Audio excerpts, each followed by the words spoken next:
मंडप कसा असावा, वैदिक ब्राह्मण कसे असावे वगैरे ते सगळं वेदानं सांगितलेलं तसं आणि सगळा योग साधून चांगल्या प्रकारचा तो यज्ञ इथं चालू होता. श्री संधाने विस्तारणी परिसरणे अखंड वसुधाराधना प्रमाणे ऋषी मंडपे होम करीती. त्यात श्लोक कसा असावं, श्रोवा कशा असाव्यात अशा प्रकारचं जसं वेदानं सांगितलेलं आहे ते सर्व काही तिथं अशा चांगल्या प्रकारचं चालू होतं. होम होता संपूर्ण पूर्णावती समयदान येता देखील नवयजनंद दिव्यमानी सतेजे. मला आता यज्ञ समाप्तीला आलाय आणि शेवटचा आता पूर्णाहुती टाकायची आणि हे 9 जण येताना बघितले. हे 9 महात्मे बघितले आणि यांना येताना पाहिल्यावरती कसे दिसले, दैदिप्यमान निज तेजे. आपल्या तेजानं असे दैदिप्यमान चमकायला लागले. ते तेज त्यांच्या शरीरावर वसंडायला लागलं. अमित सूर्याची आकोटी हरपती नव तेजांगुष्टी. तो भगवंत जी धरला कोटी त्याची तेजाची गोष्टी अलौकिक. मला अमित सूर्याची आकोटी हरपती, नुसत्या कोटी सूर्याच्या नाही, अमित सूर्य कोटी सूर्य म्हणजे त्या कोटीला गणित नाही, त्या कोटीला सुद्धा काय नाही गणित नाही. एवढा मोठा त्या सूर्याचं तेज त्यांच्या अंगावर होत. ते सूर्य हरपून जातील कोट्यावधी. नख तेजांगुष्टी मला नखापासून ते शेंडीपर्यंत पूर्ण काय होतं तेज. तो भगवंताची ही धरीला पोटी त्यांची तेजाची गोष्टी अलौकिक. मला भगवंताचाच तेज एवढा आहे आणि तो ज्यांनी पोटात धरला त्यांचं काय गोष्ट सांगावीनाथ महाराज म्हणतात. त्याची अंग प्रभा त्यांचे अंग प्रभा सूर्य लोपत आहे उभा. जिही प्रदेशी आणि शोभन चैतन्य गाभा साकार. त्यांच्या अंगाच्या तेजा पुढं सूर्य लोपत आहे उमा. सूर्य काय उभा उभा उभा सूर्य म्हणजे समोर जरी सूर्य आणला त्यांच्या तर तो सूर्य काय होऊन जाईल, टपून जाईल. अशा प्रकारचं जे प्रदेशी आणि शोभा चैतन्य गाभा साकार. मला साक्षात चैतन्याचा गाभा आकार ते की ज्यांनी सूर्याला सुद्धा शोभा ज्यांच्या मुळे आली ते भगवत भाव वैभव भगवंताचे निज गौरव भक्तीचे भाग्य नवंती हे जाण सर्व मूर्तिमंत. भगवत भाव वैभव भगवंताविषयी जो भाव आहे त्या श्रद्धेचा भावाचं ते वैभव आहे. भाव श्रद्धा विश्वास हे मला सौभाग्य यांना कोणामुळे आहे तर साधूमुळे आहे का नाही. आपण तर भाव भक्ती विश्वास मानूनच टाकला. आपल्यामुळे थोडा जिवंत आहे तो साधूमुळे जिवंत आहे. म्हणून संतांना शांतीचा पती म्हटलंय. हे साध्वी शांती नागविली का त्याचा 7 रूपी पतीच मारून टाकला. या काम क्रोधानं ठेवलं नाही त्यांच्याजवळ. अशा प्रकारचं केलं. भगवंताचे निज गौरव भगवंताचे हे गौरव जे आहे भक्तीचे भाग जे 9 जे 9विधा भक्तीचे 9 जण ते 9 विभाग आहे. असे मूर्तिमंत ते महात्मे 9 खंड पृथ्वीचे अलंकार 9 निधीचे निजसार 9 रत्नाचे निज भांडार ते हे साकार 9 जण 9 खंड पृथ्वीचे अलंकार 9 खंडात पृथ्वी विभागली गेले. त्या पृथ्वीवर घातलेले ते महात्मे अलंकार आहे. 9 निधी म्हणजे त्याच्यात साधू राहतात. तिथले सर्व पंचमहाभूत सुद्धा आनंदी होतात. तिथली हवा तिथलं पाणी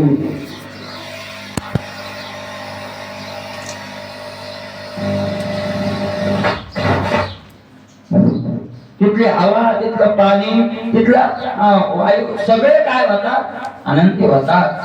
कारण त्यांचं वैभव आहे ते अलंकार आहे.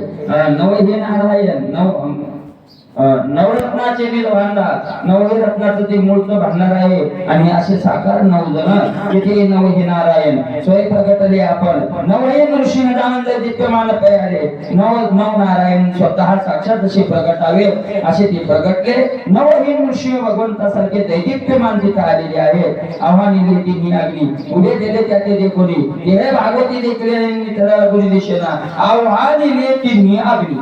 आणि त्यांनी तिन्ही अग्नीला आव्हान केलं. अग्नीचे 3 प्रकार येतात आहे का नाही.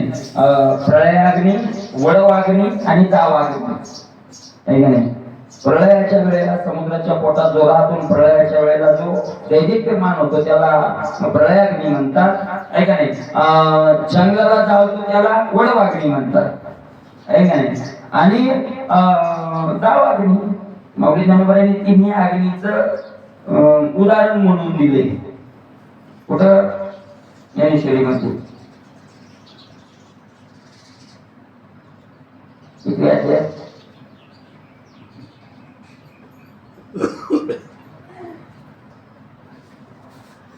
16व्या दिले. ज्या वेळेला आसुरी संपत्ती आणि दैवी संपत्ती सांगत होते, आसुरी संपत्तीचे 26 गुण दैवी संपत्तीचे 26 गुण सांगितले आणि आसुरी संपत्तीचे 6 गुण सांगितले. म्हणजे बाबा ते 26 हे 6, त्या 26 पुढे हे 6 काय करू शकतात आसुरीचे? माऊली म्हणले तसं सांगूच नका. एक जणांना पंक्तीला बनवले, 3 जण बनवले. हे तसं आहे, बनवले किती? 3 जण. कोण?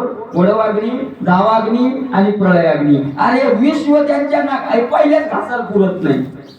आणि तिघीची जुनी 6, हे तिघाचे जबर काय येतं? 6 येतं. 6 म्हणून यांना कमी समजू नका. दंभ दर्पो अभिमानस्य क्रोध पारुष्य मेवचे. दंभ दर्प अभिमान क्रोध असे वगैरे 6 जण सांगितले. हे तिघीची जुनी 6, हे तिघाचे डबल किती येतं? तसे येते. अशा प्रकारे माऊली म्हणते इथं भगवंत जसे तिन्ही अग्नीला त्यांनी पाचारण केलेलं आहे. उभे केले त्या ते कोणी महाराज आणि त्यांना पाहून सर्वत्र जण काय झालेले आहेत? उभे राहिलेले आहेत. उठून उभे राहिले. भगवंत म्हणा त्या भगवंतांनीच ते सगळं पाहिलं. येतात कोणी ते मूर्ती हृदयाचार्य उभे कधी सौमा धावे विधी स्वानंद मूर्ती सन्मानी हे 9 जण येताना पाहिले. अरे महाराज जनक राजा सगळे ब्राह्मण उभे राहिले. आपल्यापेक्षा श्रेष्ठ व्यक्ती आला तर त्याच्या स्वागताला काय राहावं? उभं राहावं. असा नियम आहे. आपल्या घरी जर एखादा महात्मा आला किंवा एखादा वारकरी आला आणि त्याच्या स्वागताला आपण नाही उठून उभं राहिलं, आपल्याला शाप लागतो, पाप लागतं आपल्याला. राजा तिथं धावत गेला आनंदानं. सगळे घाली लोटांगण मुघल काढून आपण मस्तके वंदनीय चरणन पूर्ण तरी जाण आणि झाला.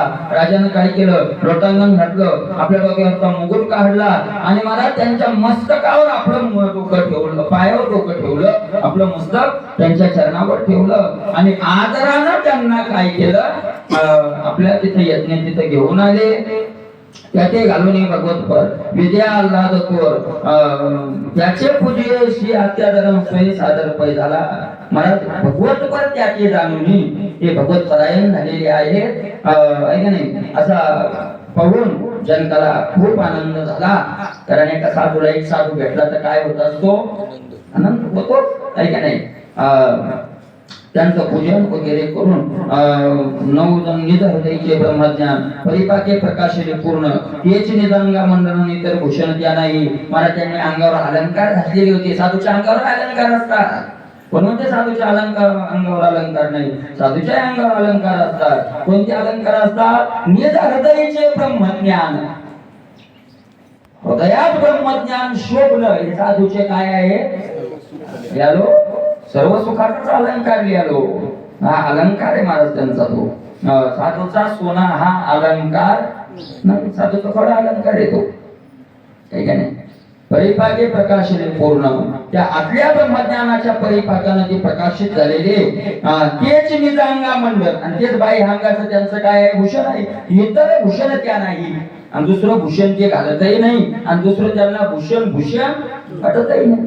आपल्याला वाटत असेल त्यांना काय भूषण वाटतं? मुकुट कुंडले मूर्खांगी बांधली पूर्ण ते शोभा लोकोनी मूर्खपणा बाहेर संपूर्ण प्रकाशे. बसनाथ महाराजांचा कळसच केला होता. आपल्याला वाटतं महाराज जाऊ बाबा बोलते तो महाराज शांती ब्रह्म येत. शांती ब्रह्माचं ते बोलतात, ते शांती ब्रह्माचं वाचूनच बोलतात. तो बरोबर आहे, वाचूनच बोलतात. बरोबर आहे का रे?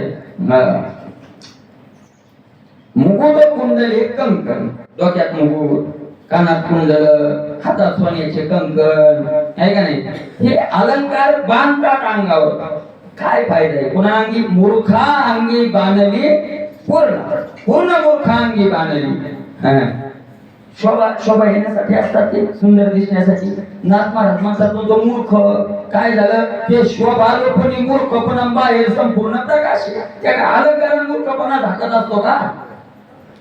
अलंकार झाकून मूर्खपणा त्याचा काय होतो, बाहेर येतो. तैसे नवती हे ज्ञानगण पूर्ण ब्रह्मत्वे विराजमान, त्याची त्याशी निजांग मंडळ तर भूषण ज्ञान आहे. तसे नव्हते ज्ञानगण, अरे ज्ञानाची मूर्तिमंत पुतळे असलेले तसे थोडेच आहे, नाही का नाही. ब्रह्म पूर्णत्वे विराजमान, पूर्ण ब्रह्म त्यांच्या देहामध्ये विराजमान झालेला आहे. तेच त्याशी निजांग मंडळ जे त्यांचा अलंकार आहे, इतर भूषण त्या नाही. ब्रह्मानुभवी पूर्णत्व पूर्ण इंद्रियाद्वारा विराजमान, ते त्याशी निज शांती भूषण मुकुट कंकण के तुच्छ. ब्रह्मज्ञान ब्रह्मानुभवे पूर्णत्व पूर्ण, पूर्ण झालेले आहे, ते पूर्णात पूर्ण आहे. कशानं? ब्रह्मानुभवानं. त्यांनी तो काय घेतलेला आहे, अनुभव. ब्रह्मज्ञानी महात्मे आहेत ते इंद्रियाद्वारा विराजमान, आणि सगळ्या इंद्रियावर ते तेच काय व्हायला लागलं, विराजमान झालेले आहे का नाही. त्या समान ते त्याशी निज शांती, ते त्यांचं शांतीचं भूषण त्यांनी लिहिले, शांतीची लिहिली त्यांनी. मग म्हणताय कोणता अलंकार घातलेला आहे त्यांना, शांतीचा अलंकार घातलेला आहे. बघा मग लिहिले शांतीची लेणी. महाराज हे अलंकार आहेत साधूचे, आहे का नाही.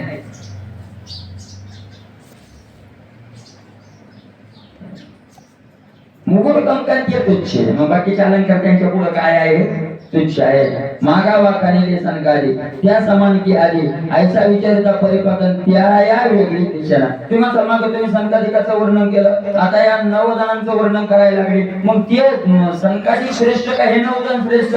नाथ महाराज म्हणतात दोन्ही समान आहेत, त्यात काही दोघात बदल. सगळे संत सगळे सारखे असतात, त्याच्यात काही तरतम भाव नाही. त्यांची यांची एक गती, त्यांची यांची एक स्थिती, त्यांची यांची एक शांती भेदून स्थिती असे ना, त्यांची गती स्थिती समाधान, त्यात कोणताही काही नाही, अजिबात फरक नाही. त्यांच्या ऐसे सखे बंधू, त्यांच्या आईचा समान बोधू, त्यांच्या आईचा अनुवादून सर्वता भेदू असे ना, त्यांच्या आईचे सखे, त्यांचे सखे भाऊ समजा, त्यांच्यातून याच्यात कुठला काही नाही, काही फरक नाही. त्यांच्या आईचा समान, दोघांचं ज्ञान समान, दोघांचा अनुवाद समान, त्याच्यात कुठलाही भेद नाही. हे चौघे ते 9 जण अवघ्या एकाची ब्रह्मज्ञान, त्यांची यांची शांती समान निवेदे अशी पूर्ण कंठ धरले. हे 4 भाऊ आहे आणि हे 9 भाऊ आहे, दोघं सारखे आहे. हे जनकाला कळालं, कारण जनक सारखे आहे. भक्ताचा महिमा भक्ताची जनकही सारखे आहे, नाही त्यात काय भेद राहणार आहे. जनकाला ते कळालं, विद्ये अशी पूर्ण कळू आले, ऐसे पूर्णत्व जाणवणे राजा सुखाली स्थिती देखोने. मग अति विने घोळून मृदू मंजूळ वचने विनिविले, तशी त्यांची पूर्ण अवस्था जाणली. राजाला आनंद झाला आणि अति नम्र होऊन राजानं मृदू स्वरात, मंजूळ स्वरात, मंजूर शब्दात आणि विनंती करायला सुरुवात केली. सार्वभौम चक्रवर्ती देवे असणे विधी स्थिती, तो जनको आर्भवां प्रति अति प्रीती विनवितो. सार्वभौम चक्रवर्ती, म्हणजे जनक काय सामान्य, सार्वभौम राजा आहे, चक्रवर्ती असा तो राजा आहे. जे हे असणे विधी स्थिती, जे आता सुद्धा कोणती स्थिती भोगायला लागलेली आहे, जे विधी स्थितीचा आनंद भोगायला लागलेले. आर्भर जे होते 9 जण, त्यांच्या प्रती अति प्रीतीने विनंती करायला लागले. त्यांच्या विधी सवे उलते सुख, उलतले सुख विधी असे की विन हरी, त्याने हरिते करून आधी कल्पिती सुख विनवितो. त्यांच्या भेटी सवे उलतले सुख, मला त्यांची भेट झाल्या बरोबर सुख असं भावतच आलं. साधूची भेट काय आणत असते, सुख आणते, आहे का नाही. ते वर्षाव करतात कशाचा, जय जय उदारे अनवरत आनंदे वर्षे, जय जय शुद्धी उदारे प्रसिद्धे. अनवरत आनंदे वर्षे किए आनंद सतत कशाचा वर्षाव करतात ते आनंदाचा वर्षाव करतात. तुम्हाला समजा साधू कोणाला दुःख देत नाही आणि दुःख देत असेल तर तो काय नाही साधू नाही. तरी साधू पासून समाजाला दुःख होतं तर ते साधूकडून होत नाही समोरच्या. मला एखाद्या व्यक्तीकडून सुख मानायचं का दुःख मानायचं आपल्या विवृत्तीवर अवलंबून आहे ना. यसानो द्विजते लोके लोकांनो द्विजते चयहा हर्षोमर्ष भय दोगरी योमन भक्त समे प्रिया. मराठीत सांगितलं यस्मानो द्विजते लोके लोकांना त्याच्यापासून त्रास होत नाही आहे का नाही. पण लोकांनी त्यांचा त्रास मानायचा का नाही मानायचा पुढच्यावर अवलंबून आहे ना आहे का नाही. भाजी खरट नाही तर तुमच्यासारखं मीठच खायची सवय नाही त्याला काय लागते मग ती त्याला खरट लागेल का नाही. पहिली बरोबर आहे भाजी पुढच्यावर संताकडून कोणाला त्रास नाही. त्रास मानून आणि गेलं तरी कोणीच कोणाला त्रास देत नाही. कोणीच कोणाला देत नाही. आपण मानून घेतो त्रास. लागे हे मिष्टान्न तोंडाशी कारण चवी नाही. महाराज तुम्ही पहा ना सून त्रास देत ना पोरग त्रास देत ना बायको त्रास देत ना बाप त्रास देत ना कोणी त्रास देत नाही कोणीच त्रास देत नाही. उलटच आहे तुम्ही आता ते तुम्हाला चांगलं माहिती ते ते म्हातारा म्हणते आम्हाला पोरग सून लय त्रास दिले ज्याच्याकडे जाते म्हणते तेच त्रास द्यायलाय आम्हाला. आता कोण कोणाला द्यायला तर याचा ते मानून घ्यायला याचा हे मानून घ्यायला कोणी कोणाला त्रास देत नाही. अशा प्रकारचे उदाहरण माणूस त्याचे साधू कोणालाही त्रास देत साधूचा धर्मच नाही त्रास देणं आनंदच देतात साधू. पण आपण जर लोभ वृत्तीने पाहिलं ना आपल्या लोभी भावना पूर्ण नाही झाल्या तर मग आपल्याला साधू वाईट वाटतो कारण आपली दृष्टी मर्यादित असते. साधू कोणालाही त्रास देत नाही. सुखच उलटून पडलं जस काय अंगावर आनंद झाला जनकाला आणि आनंदानं महाराज जनकानं काही बोलाय तुमचे सामर्थ्य पाहता येत तुम्ही ईश्वर रूप समजत देह भावे जरी भगवत भक्त दैशे पार्श्वधारीचे तुमचे सामर्थ्य पाहता काय तुमच्या सामर्थ्याचं महाराज वर्णन करावं जनपणाला. तुम्ही ईश्वर स्वरूप समजत तुम्ही नवहे जण काय आहात साक्षात भगवत स्वरूप महात्म्य आहात. आणि महाराज देह भावे तरी भगवत भक्त आणि पुन्हा ईश्वर स्वरूप झालेले असून देह भावावर येऊन पुन्हा भगवंताची काय करायला लागले भक्ती करायला लागले. जसे तुम्ही हरीचेच पार्षद आहात देव आपुला आपण बघतो ऐसा जो का उपनिषद तो साच करून वेदार्थ निध परमार्थ अनुभवा देवच भक्त होतो. हे जो मला उपनिषदात श्रुती बोलली हे तुम्ही खरं करून दाखवलं की देवच काय होतो आपणची देव हे गुरु आपणच खरं केलं. शिव होणे शिव हे लक्षण तुम्हाशीच साजे ये बोलीचे बोलीजन परी बोलन जे ओजे अर्थ न लगे. आता शिव होऊन पुन्हा जीव व्हायचं भक्ती करायची हे तुम्हाला शास्त्र. त्या स्वरूपाला आम्ही वैकुंठवासी आलो. याची वैकुंठवासी म्हणजे वैकुंठ शब्दाचा अर्थ आहे मला ज्याच्यात पुन्हा भानगडच केली त्याच्यावर आक्षेप येतो मग तसं वैकुंठ शब्दाचा अर्थ. कारण वैकुंठाशी हा नको वैकुंठा जावणे काय बा करावे उद्याची बैसावे म्हणून रूप वैकुंठ कोपट कोजुनाट झोपडी असं कितीतरी प्रमाणे की वैकुंठाला नाही वैकुंठ नको आहे का नाही. वैकुंठा जावणे काय बा करावे उद्याची बैसावे मौन रूप. आणि मग ते कसे वैकुंठाला गेलेच नाही तर वैकुंठाहून आलो कसे म्हणतात. आम्ही वैकुंठवासी म्हणजे रहिवासी जिथं जात नाही म्हणतात तिथं रहिवासी होता जे कोणी अडचण येण्याचं त्याचं उत्तरच असं आहे. वैकुंठ शब्दाचा अर्थ आहे देवाचं स्वरूप. कारण वैकुंठ पुरुष प्रिय प्राणदो प्रणव प्रणाह हे विष्णू सहस्रनामात देवाचं एक वैकुंठ नाव आहे. हजार नावात एक नाव काय आहे त्या ब्रह्मस्वरूपाला वैकुंठ म्हटले भीष्माचार्यांनी. आणि मग ते वैकुंठ म्हणजे भगवत स्वरूप झालेले ज्ञानदेवा पाठ हरे हा वैकुंठ त्या भगवत स्वरूप पाहून आले तिथून आले असा त्याचा अर्थ आहे. म्हणजे अभेदोने भेद राखी याला अंगी वाढावया जगी प्रेम सुख देवा तुला आपण बघतोय विष्णूने सृष्टी जे जे सृजने येथे तुम्ही पवित्र करणे महे विचारायासी कारणे कृपाळूपणे दिन धारणा भगवंताने जी सृष्टी निर्माण केलेली आहे त्या सृष्टीवर तुम्ही जिकडे जिकडे पृथ्वीवर जाता तेवढी तेवढी पृथ्वी काय करून टाकता पवित्र करून टाकता इथल्या जीवांचा उद्धार करून टाकता दिनाचा उद्धार करण्याकरता तुम्ही फिरत राहता तुम्ही विचारा विश्वकनावा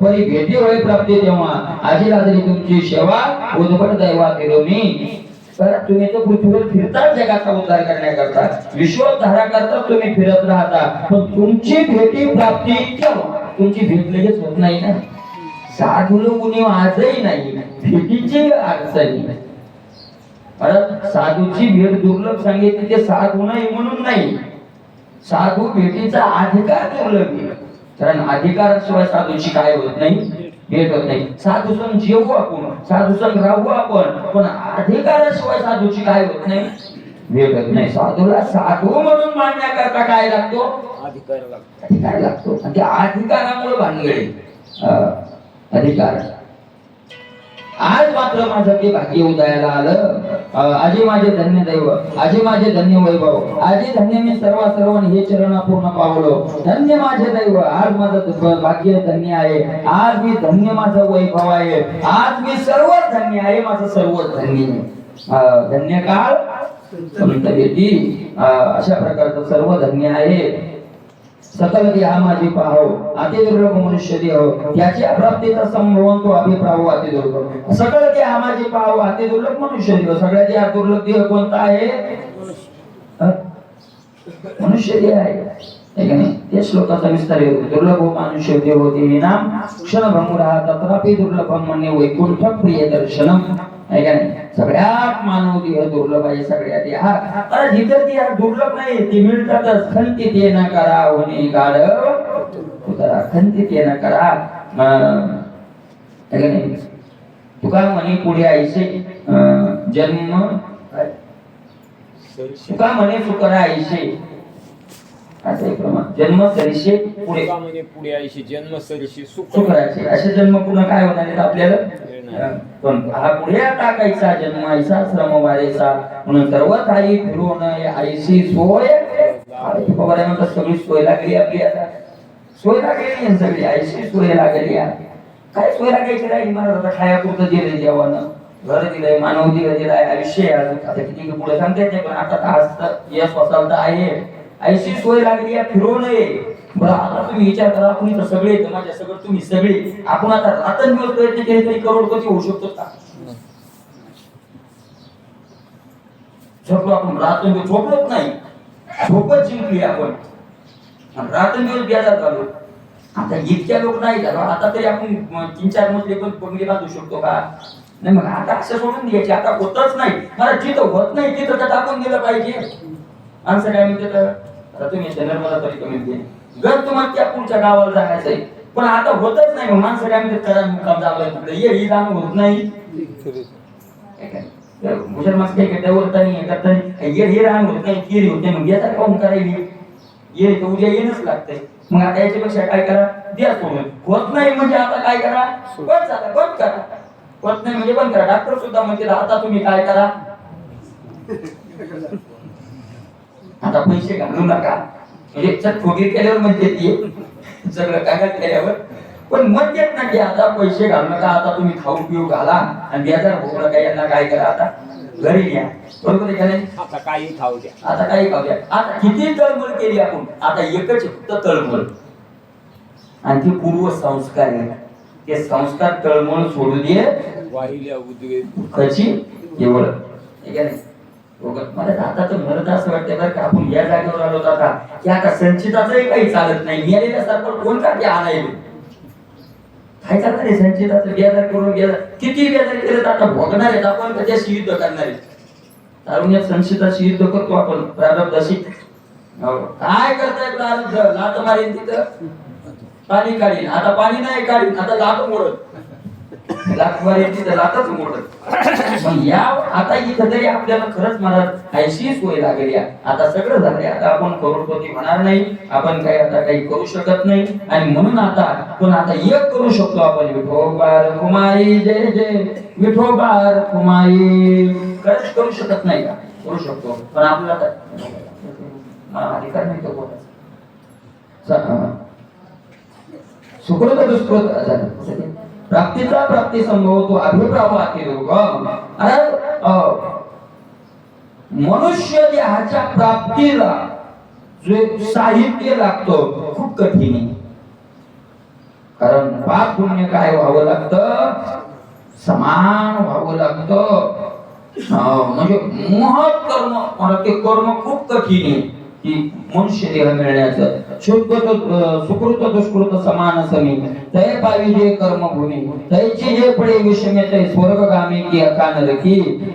सुकृत दुष्कृत समान समी, पुण्य आणि पाप काय व्हावं लागतं, समान व्हावं लागतं. तय पावी जे कर्मभूमी, त्या कर्मभूमीला मनुष्यातून माणूस होतो, मनुष्य होतो.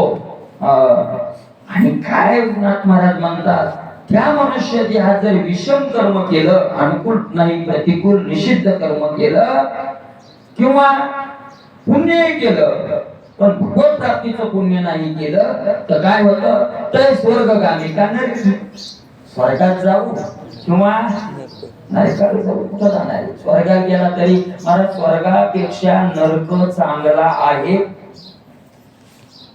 किती तरी पटी नरक चांगला स्वर्गापेक्षा. का? स्वर्ग पाप करतो, नरक पाप खातो आणि स्वर्ग पुण्य खातो. महाराज एका गावाला गेलं तर आपलं कर्ज नील होते, एका गावाला गेलं तर आपल्या बँकेतलं बॅलन्स संपते. कोणतं गाव चांगलं? एका गावाला गेलं तर कर्ज व्हायला दररोजचं लाख लाख रुपये, आणि एका गावाला गेलं तर आपल्या बँकेतलं बॅलन्स काय व्हायले, संपायले. गाव कोणतं चांगलं? नरकात गेलं तर कर्ज कमी व्हायले आणि स्वर्गात गेलं तर बँकेतलं बॅलन्स काय व्हायले, पुण्याची पावती. आणि ज्या दिवशी बँकेत झिरोचा आकडा खातच बंद, मोबाईल पुन्हा तुमचा फोन लागणार नाही, काही काय करणार. इथं तरी पुन्हा बॅलन्स टाकता येतं, तिथं बॅलन्स टाकायला इथं यावं लागतं आणि इथं येऊन पुन्हा मनुष्य जीव मिळाला तर बॅलन्स टाकता येईल. अरे त्या त्रिशंकूची किती हाल चालू आहेत आज सुद्धा, सोपं आहे का? नवस स्वर्गाधिपती झाला तरी तो राहते आंबावाला, शेती भुजंग तो पावला, हे नेणं शिकाई. अजून आपण कळत नाही का? स्वर्गाधिपती स्वर्गात नाही गेला, स्वर्गातला इंद्र झाला, राजा झाला. अशा प्रकारचे पापाचा एको महाचिरा पुण्य दुखनी सारा चुरा समान आलिया तुला भारान येणे जन्मे नरा दृढ समान कर्मी नरदे जोडे तरी समस्त समबुद्धी न घडे. त्या माझे विषम गाडे जेणे पडे ती ऐका. मला महत्वाच्या प्रश्नाचं उत्तर नाथ महाराज देतात. महत्वाच्या प्रश्नाचं देतात का मनुष्य जन्माला यायला पाप आणि पुण्य समान लागतं, बरोबर आहे ना? मग सगळेच माणसं झाले ते पाप पुण्य समान आहे का? नाही, काहीच नाही. तुमचं आमचं सगळ्यांचं जेव्हा समान झालं तेव्हा आपण काय झालो, मनुष्य जन्माला आलो. मग पाप आणि पुण्य सगळ्यांचं समान आहे तर काही माणसं सुखी काही माणसं दुःखी का? समान म्हणजे सगळ्यांचं सुख आणि दुःख काय पाहिजे, समान पाहिजे. सगळ्यांसारखी सोयाबीन पेरली म्हणजे ते सोयाबीनच आहे. काहीचे सोयाबीन पेरलेलं कस काय गहू यायले आणि काही सोयाबीन पेरलेलं कडूची कस काय यायले. पुण्य जर समान आहे तर सगळ्यांचे सुख दुःख काय पाहिजे, समान पाहिजे. तर त्याचं उत्तर नाथ महाराज इथं देतात. काय कारण आहे? पापाचा एको महाचिरा आणि पुण्य जो खणीचा वजन समानी तर त्याचं मोल समान नाही ना. पुण्याचा मोठा चिरा आहे आणि चारा चुरा पाप हे दोन्हीचं वजन समान झालं. ज्याचा पापाचा मोठा चिरा आहे त्याला या लोकांना पाप जास्त भोगावं लागतं. ज्याचा पुण्याचा मोठा चिरा आहे त्याला काय भोगावं लागतं, जास्त पुण्य भोगावं लागतं. समान आले तुलनेत पण त्याचं फळ नाही. किंवा दुसरं उदाहरण दुसरं उदाहरण याच्यापेक्षा कळण्यात सोपं आहे. वाळू आणि सुवर्ण झोपेता झाले आहे समान, सोन्याला गिवेचेता धन वाळू ते धन घेती फुकट. आहे का नाही महाराज? 1 किलो वाळू आणि 1 किलो सोनं वजन सारखं आहे का नाही? काट्या दोन्ही काटा राईट आला ना, 1 किलो वाळू आणि 1 किलो सोनं, दोन्हीचं वजन काय आहे? सारखं आहे. म्हणजे बरोबर आहे, दोन्हीचं वजन सारखं आहे, पण मग सोन्याचे इतके पैसे वाळूचे येतात का? महाराज म्हणतात द्रव्य देऊन सोनं घेतात, वाळू कोणी फुकटही घेईना. आता घ्यायच म्हणा, पण काय किंमत त्या मानानं सोनं? किलोभर सोनं महाराज काय किलोभर सोनं ज्याच्या जवळ आहे तो नवीन नदी निर्माण करू शकतो ना या काळात, आहे का नाही? मग वजन समान आहे. जसं याचं पाप आणि त्याचं पाप, याचं पुण्य त्याचं पुण्य, त्यांचं ते जरी समान असलं तरी पाप कोणतं पुण्य कोणतं? खरं असे महाराज, कोणतं कुठलं तरी पुण्य थोडं थोडं थोडं पापाच्या बरोबर किंवा कुठलं तरी पाप आणून समान करतो, कारण देवाला दया येते. खूप येवण्या फिरलाय, एका दिवशी आलं उदाराचा आलं म्हणून ढकलतो इकडे, आणि त्याच्याच हातात आहे समान अन्न. समान अन्न त्याच्या हातात असतं, त्याच्या हातात काटा आहे, त्याच्या हातात. अशा प्रकारचं ते आहे. ऐसे कर्मे जन्मती त्याशी पुण्यावरी अति प्रीती, सुख पाप दोन्ही झडतील ते नित्य मुक्ती पावती. मला जसं पुण्य ज्यांचं ठोक ते सोन्यासारखं, त्यांचं प्रेम इथं पुण्यावर असतं. कोणतं कर्म करावं? पुण्यात्मक कर्म करावं. पुण्यात्मक कर्म केलं पुन्हा पुण्य होतं, पुण्याचा पावर पुन्हा पुन्हा परत त्या पुण्यात पुण्य काय होत जातं? वाढत जातं. ऐसे करणे. आणि मग काय होतं नंतर? ऐसे कर्मे जे जन्मती त्याशी पुण्यावरी अति प्रीती, पुण्य पाप दोन्ही झडतील ते नित्य मुक्त ती पाहिजे. आणि महाराज मग ते निष्काम पुण्य करत जातात, जे निष्काम पुण्य करत जातात त्याचं पुण्य आणि पाप दोन्ही झडून जातं, आणि दोन्ही झडून गेले की ते नित्य मुक्त होतात. दोन्ही झडून गेले की ते काय होतात? नित्य मुक्त. ऐशा अति सूक्ष्म संकटी मनुष्य देव भेटी, येथे अभिमानाची उठी धन धारादीची विषयाच्या. असा महाराज अति सूक्ष्म संकट, संकटाचे बारीक संकट भेदन करायला कठीण. कदाचित येत का भुका लागेल सकाळ फळाचं जास्त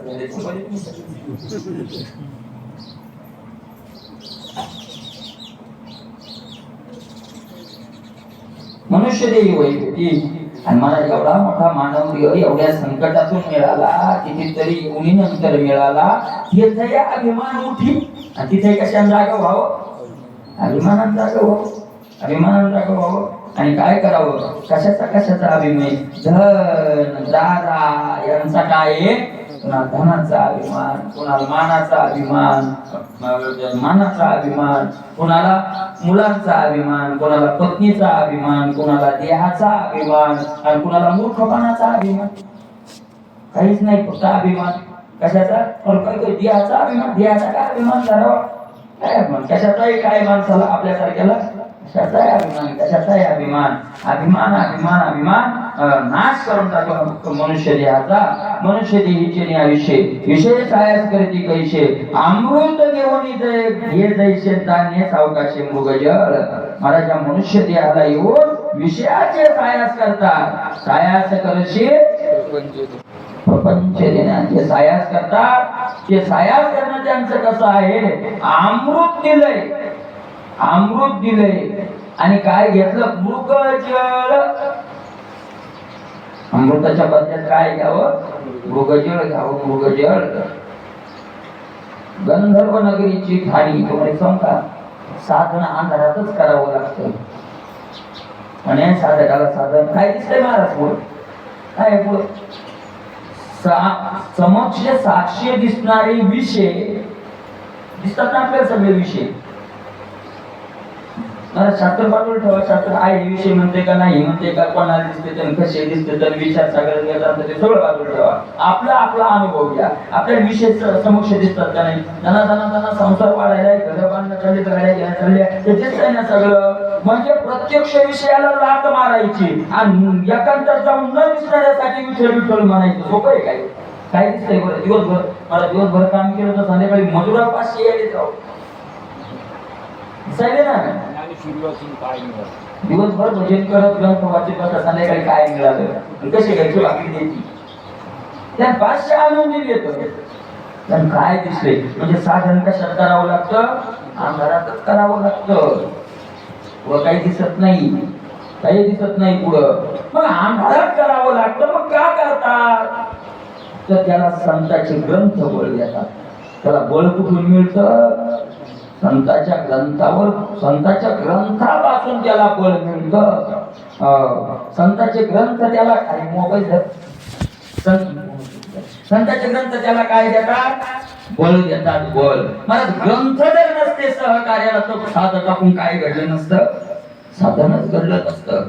आणि एक लक्षात घ्या, ज्या वेळेला ग्रंथावर विश्वास, अति श्रद्धा ज्याची आहे त्याच साधन इमानदारीने चालू शकतो. कारण संतांच्या ग्रंथावर विश्वास बसायला सुद्धा काय लागतो, पुण्याचा साठाच लागतो. एवढा तर नाही मला सिद्धांत पटायला सुद्धा, सिद्धांत कळायला काहीच लागत नाही, थोडीशी बुद्धी असते की झालं. सिद्धांत कळणार काही एवढं अवघड नाही. सिद्धांत कळून कोणाचाही उद्धार झाला असं आत्यापर्यंत तुकोबाराय ज्ञानोबारायांनी तरी सांगितलेलं नाही. ठीक आहे, ज्ञानोबारायांनी त्याच्यावर सगळ्या शास्त्राचं वर्णन, सगळ्या शास्त्रातून निष्णात झालेलं वगैरे वर्णन केलेलं आहे. सिद्धांत पचल्यावर त्याचा कल्याण होतं, कपाटल्यावर नुसतं कळून काय मारायचं, काय होणार आहे का नाही. म्हणून माप आणि गुणी तुका म्हणे रीती दोन्ही, काय फायदा होणार आहे का नाही. वाया गेले ते भजन उभयता, लोभी उभयता म्हणजे दोघांचं वाया गेली. वाया गेले तुकोबाराय वाया गेले म्हणतात, तुम्ही म्हणता वाया कसं काय जाईल हो, असं कसं काय वाया जाईल. तुकोबाराय म्हणतात वाया गेलं, तुकोबाराय म्हणतात भजन ते ओंगळवाने नरका जाणे, तुकोबाराय म्हणतात नरका जाणे. आपण म्हणतो नाही थोडा फारचा फायदा होईल, तुम्ही कुठून होईल काय फायदा, वाया कसं काय जाईल, वाया कसं काय जाईल. आता तुकोबाराय म्हणले आपल्याला काय माहिती, पण तुकोबारायच्या शब्दावर विश्वास ठेवा लागेल का नाही, आहे का नाही, ठेवा लागेल ना. एक माणसाने मला विचारलं तुकाराम महाराज स्वर्गाला गेले नाही गेले, म्हणून मी म्हणतो नाही गेले. आता ते खूप नाही गेले म्हणजे काय झालं म्हणतात की मला सांगण्याची इच्छा नाही गेले म्हणजे. म्हणलं बुवा प्रमाण तुकोबारायचे सांगते अंतकाळी माशी पावला पुढे सहित झाला कुठला तुका, ते मला प्रमाण मला मान्य नाही. बरं म्हणलं जाऊ तिकडे जे सोडून. म्हणलं खरं असं आहे, खरं सांगतो तुला हो. म्हणलं तुकाराम नावाचे संत जगात नव्हते, ते फुकट पसार आहे.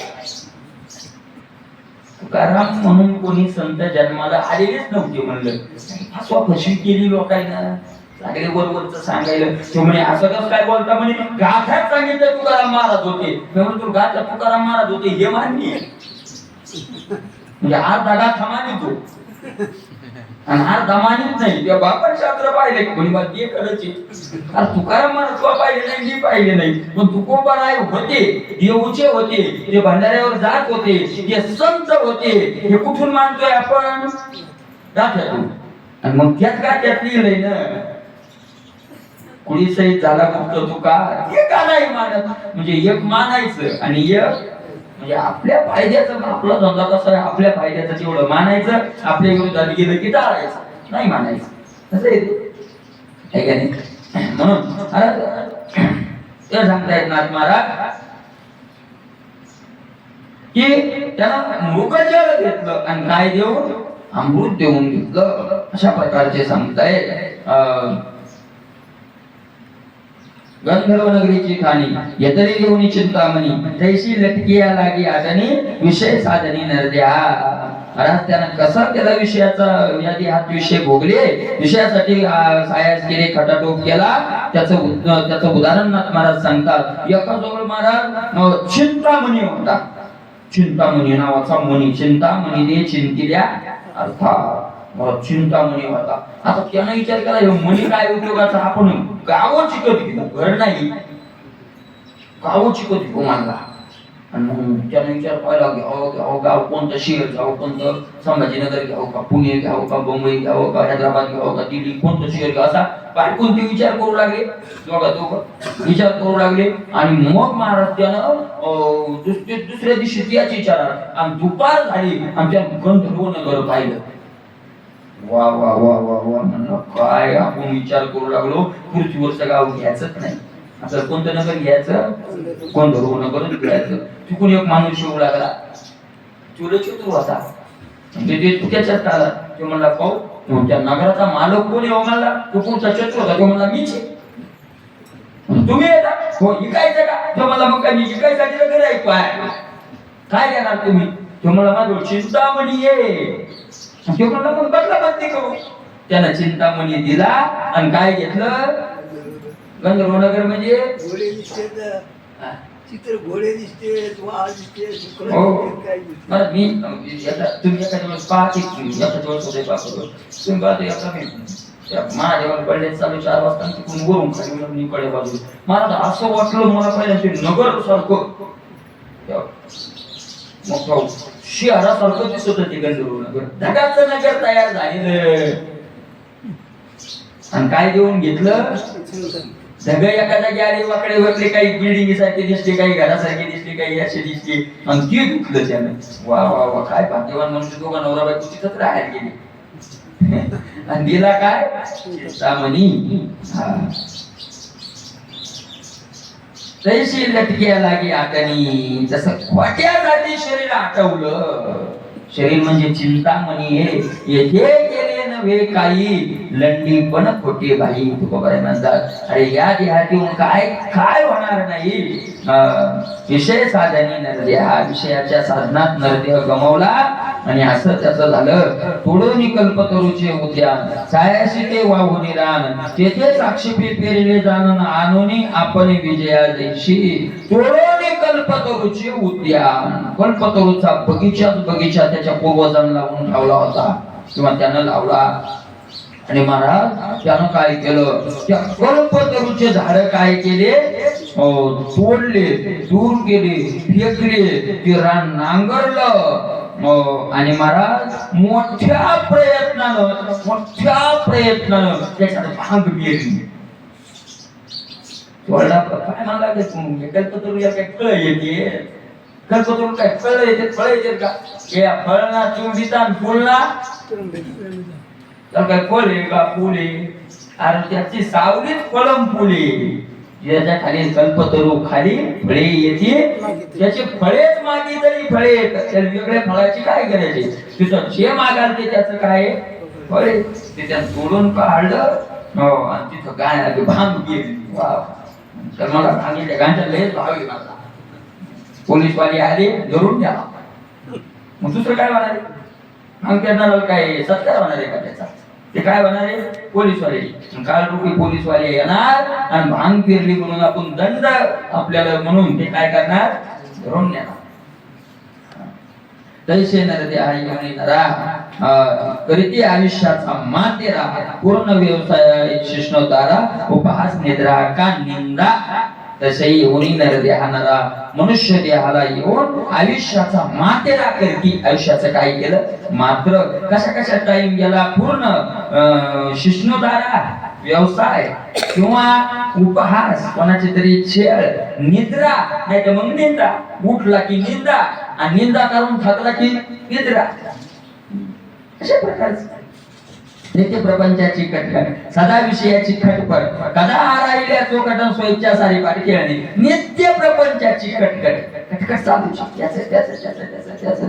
रात्रंदिवस न पुरे कुटुंबी समाधान दुर्लभ दर्शन ईश्वराचे. नित्य सदा विषयाची खटपट चालूच काही ना काही झडग्यात माणसं द्वारे बोलून ठेवायचे. आता बस झाल्या द्वारे काही ना काही काय म्हणत आता आपला टाइम झाला. जुनी माणसं पहिली जुनी माणसं आता कोणी लक्ष देईना तेवढी. आता मला झाडण्या बांधून नाही त्याच्या कोरून ठेवायचे माणसं. बरोबर आहे काय. बांधून लगेच त्याच्या पुढे एक सारखे पुन्हा शेंडे पण माग पुढं नको नाही का नाही. सदा विषयाची खटपट जन्मोनी बरती विषय त्रासला बहुपरी परी त्रास विषय कंटाळले त्याला देव विषयाला कंटाळ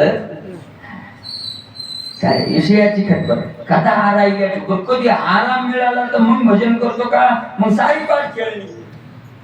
लुडो खेळायचा मग आता लुडो आलाय आता ते कंपन झालं तर मग टाइमपास नाही का नाही.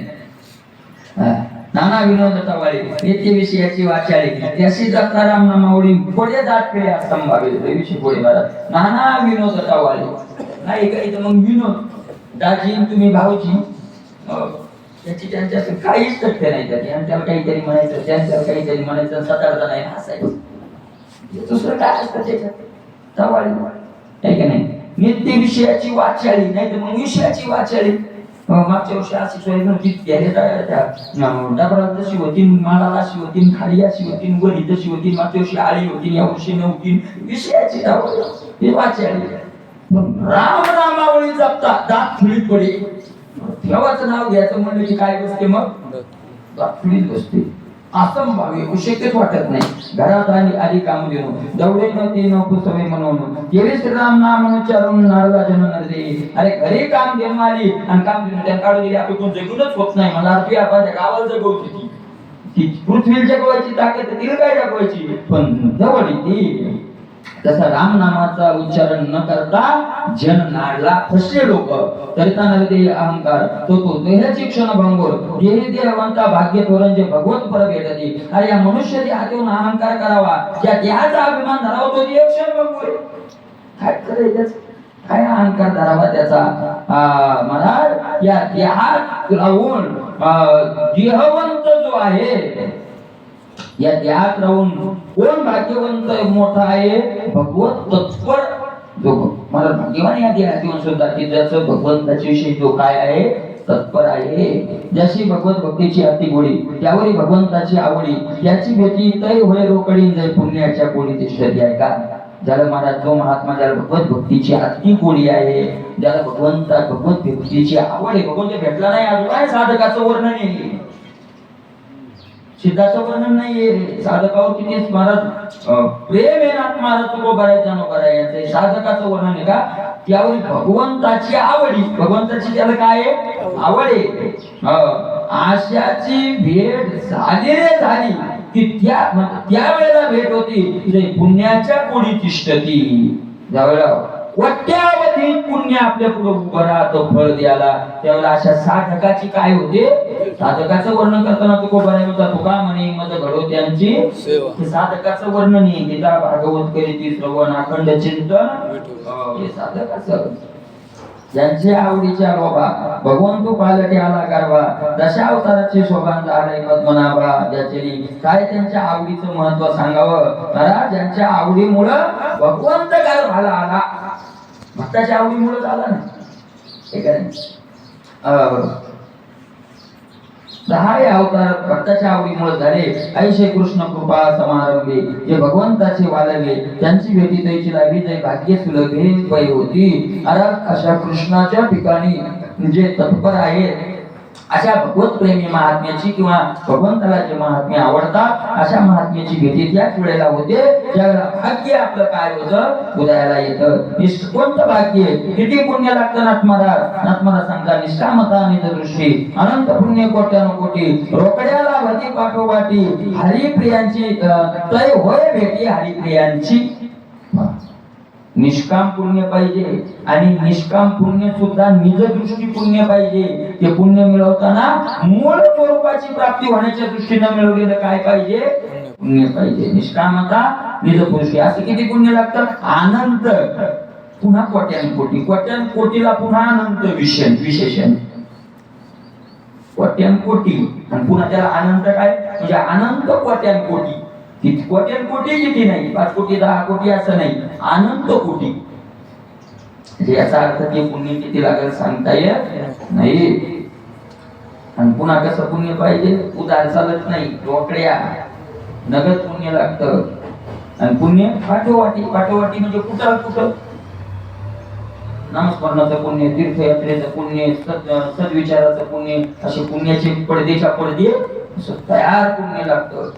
महाराज काय सारखं असतं कोणतं पुण्य केल्याने भेटल काय घालू करवती कर्मरी टाकूया भितरी अग्नी माझी काय शीत उष्ण तहान सावो की मोहन धरोनी बैसो काय तुको भरायची तळमळी, काय करू देवा तुझी वेळ, काय केल्यान होईल, अशी ज्यावेळेला सारखी ओढ आणि त्याचं पुण्य काही होईल भेटली. किती अवघडी वेळ. व्याघ्रसिंहाचे दूध जोडे चंद्रामृतही हाताचडे, परी हरिप्रियाची गती ना तुले दुर्लभ भाग्य गाडे मनुष्या.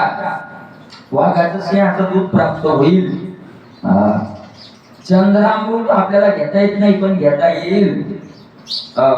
परी हरिप्रियांची भेटी ना तुले, देवाच्या आवडीची व्यक्ती किंवा देव ज्याला आवडतो अशी व्यक्ती भेटणार दुर्लभ भाग्य. चंद्रामृत सुखी असता जाता रवी दरवेल बाहे सागर परी त्या साधूची भेटी घ्यावी. दुर्लभ भाग्य गाडी मनुष्या. मला ते भाग्य दुर्लभ आहे मनुष्य देहात येऊन. म्हणून तो म्हणले भाग्याचा उदय. हे जोडी अवघडे महाराज. संत भेट अवघडे. संताचे संत आहे का मी सांगितलं पहिलं. संताच्या संग राहूनही हे पुण्यच लागतं करायचं. व्याघ्रसिंह दुधासाठी अति सबळता जोडे पुष्टी, परी जन्म मरणाची सुटी दुधासाठी करानो हे. ते तुको करायचे प्रमाणे बघा.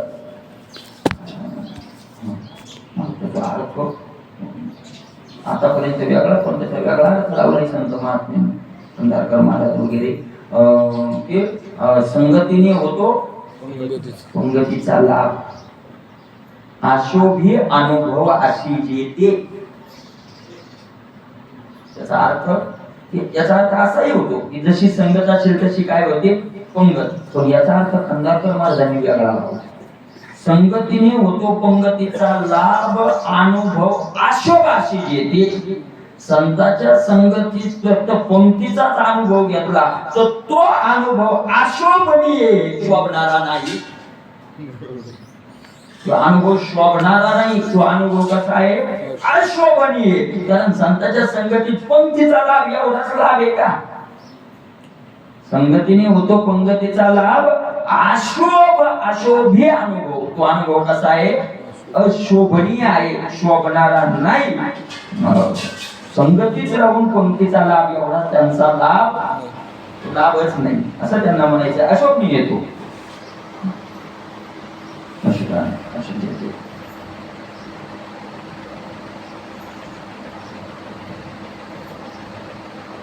व्याघ्रसिंह दुधासाठी अति सबळता थोडी पुष्टी, परी जन्म मरणाची कृती दुधासाठी करानो हे. महाराज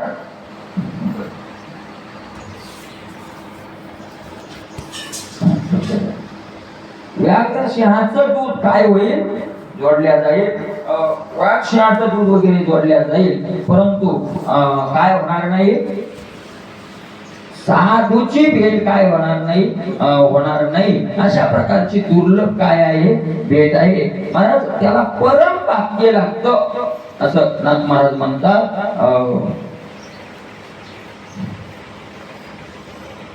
व्याघ्रसिंह दुधासाठी अति सबळता जोडे पुष्टी, परी जन्म मरणाची तुती दुधासाठी कदा नव्हे. वाघ सिंहाचं दूध प्यायला मिळालं तर काय भेटेल बरं.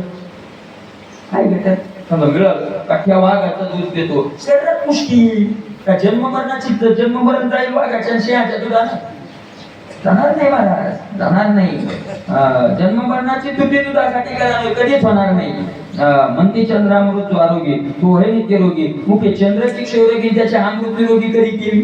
म्हणजे चंद्रामृत जो नित्य पितो त्याला रोग होत नाही. हा चंद्रालाच रोगी म्हणजे मला असा माणूस आहे त्याच्या अंगात देव घुसलेला आहे.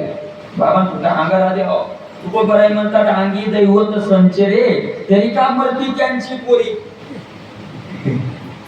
आणि जे दुसऱ्याला अमर करायची त्याचे वेगळं काम राहील हेच काम राहिले. बरोबर आहे का नाही. चंद्राला क्षय रोग झालेला आहे. व्याघ्र दुधाची शक्ती प्राणीच्या आजरामर होती तर त्याने दूध देण्याची उत्पत्ती ते काम करते. व्याघ्रसिंह वाघासिंहाच्या दुधांवर माणसं अमर झाली असते तर वाघासिंहाचं दूध त्यांना द्यायची लेकरं कामिली असते बछडी. त्यांनी जन्मल्यापासून दूध त्यांचंच केलंय ना. जय हरिभक्ताची भेटीकडे तै नवादी संसार सांगकडे जन्म मरण समोरीकडे त्याची भेटी आतुरी अति भाग्य. महाराज खरी जन्म मरणाची तुटी त्यावेळेला होते हरी भक्ताची भेटी घडे किती महत्वाची आहे. मला दुर्लभता सांगितली भेटीची, मग दुर्लभता येत आपण म्हणू द्या सोडून, जे उलट मागायचं ते कशाला घ्यायचं, त्याच्याशिवाय कल्याणही नाही, पर्याय नाही. काही काही गोष्टी किती महाग झाल्या तरी त्याच्याशिवाय धकतच नसतं, घ्यावंच लागतं, आहे का नाही. मला अन्नधान्य किती महाग झालं, मागाच्या पाकिस्तानला गव्हाचं पीठ 240 रुपये किलो झालं, ऐकलं असं. अरे 240 झालं तरी घ्यावंच लागेल का नाही, घ्यावंच लागतं, विलाजच नाही.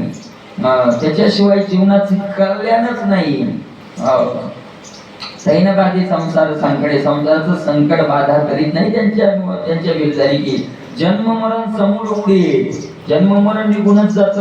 त्यांची भेटी असली आशीर्वाद, त्यांची भेटी भाग्याने होती. आजी मी भाग्य सभाग्य पूर्ण लागलो तुमचे दर्शन, तरी अत्यंतिक क्षम कोणते कृपा करून मला सांगा.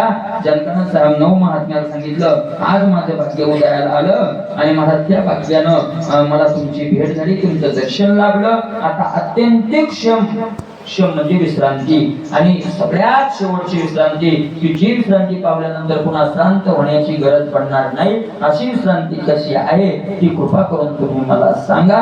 अशा प्रकारचा प्रश्न आता इथं जनतानं विचारलाय, त्याचं उत्तर ते महात्मे पुढे देतील. पुंडलिक